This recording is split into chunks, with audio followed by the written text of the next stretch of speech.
Marcos 9:20-24. Dinala nila ang batang lalaki kay Jesus.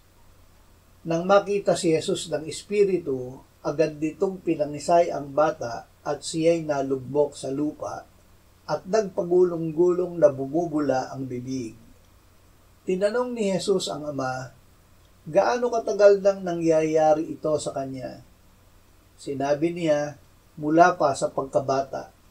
Madalas na siya'y inihahagis nito sa apoy at sa tubig upang siya'y puksain.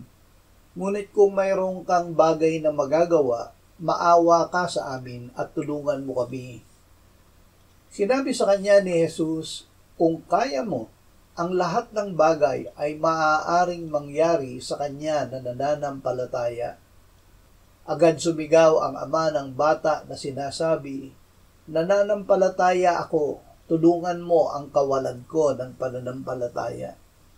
Kapangyarihan ng pananampalataya.